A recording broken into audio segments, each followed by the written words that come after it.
बिस्मिल्लाहिर्रहमानिर्रहीम। पाकिस्तान के अंदर जिस तरह पीडीएम सीज़न 2 आया, आइन तोड़ के हुकूमत लाई गई थी, पहली भी दूसरी भी लाई गई, इसी तरह से धांधली सीज़न 2 है जो मेगा धांधला है।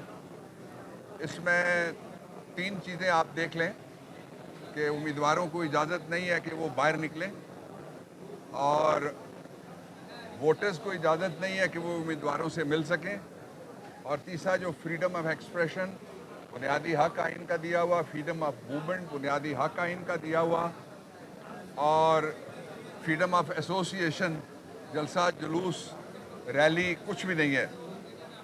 इसके बावजूद जो हुकूमती उम्मीदवार हैं, कोई घर से नहीं निकल पा रहा, इसलिए कि उसको पता है वोटरों का मूड क्या है। जब से पीडीएम 2 की गवर्नमेंट आई है, महंगाई आसमान से 7वें आसमान पे चली गई है। आधी रात को हर थोड़े दिनों के बाद पाकिस्तान के लोगों के ऊपर गैस बम, बिजली बम, महंगाई बम, आटा बम वो गिराया जाता है, और आटे में अरबों रुपए बनाए गए हैं। आप पता करें आपके मोहल्ले में किसको आटा मिला है, और पंजाब किसी एक मोहल्ले के अंदर या कॉन्स्टिट्यूंसी के अंदर नहीं है। दूसरा ये है कि बॉर्डर की दूसरी जानिब भी एक इलेक्शन हो रहा है।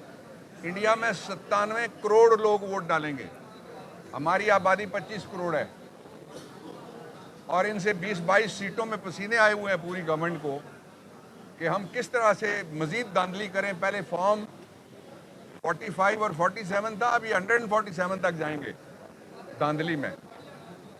तो भारत में 97 करोड़ लोग वोट डालेंगे, 44 रियासतें हैं, और उनकी एक रियासत जो उत्तर प्रदेश है, जिसको हम यूपी कहते हैं, उसकी आबादी पाकिस्तान की सारी आबादी के बराबर है।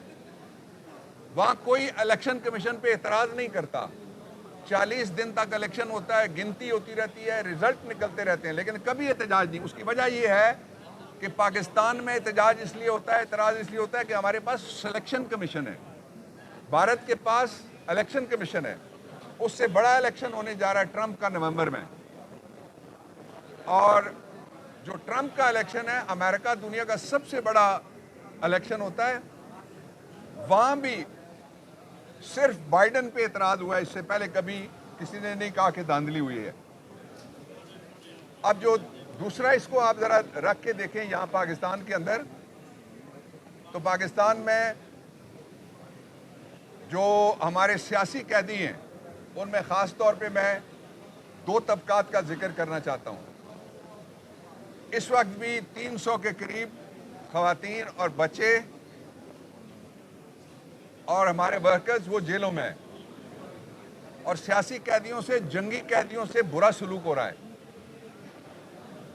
और कलभूषण की मुलाकात होती है, कैमरे होते हैं, मीडिया होता है, लेकिन कैदी नंबर 804 की मुलाकात होती है तो शीशे के बॉक्स में बंद करके मुलाकात कराई जाती है।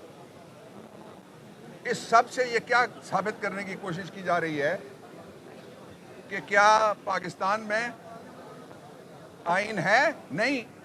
बुनियादी हुकूक है? नहीं।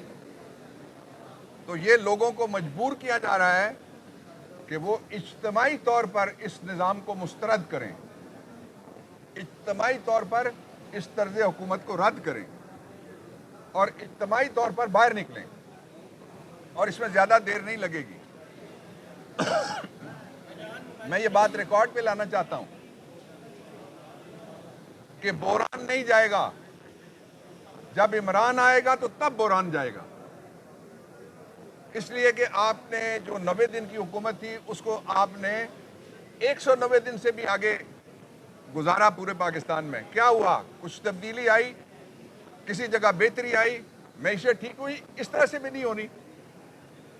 मैं कल एक मुकदमा लड़ने के लिए फैसलाबाद में था, तो वहाँ मुझे बाहर के लोग और साहबी बता रहे थे कि 60% जो पावर लूम्स थे वो लंडे में लोगों ने बेच दिए, वो कबाड़ खाने बन गए। तो इसलिए जो मुआशी बहाली है, उसके लिए बहुत ज़रूरी है कि आइनी हुकूक बहाल किए जाएं और लोगों को रिलीफ दिया जाए, बड़े तबकात को ना दी जाए। Thank you.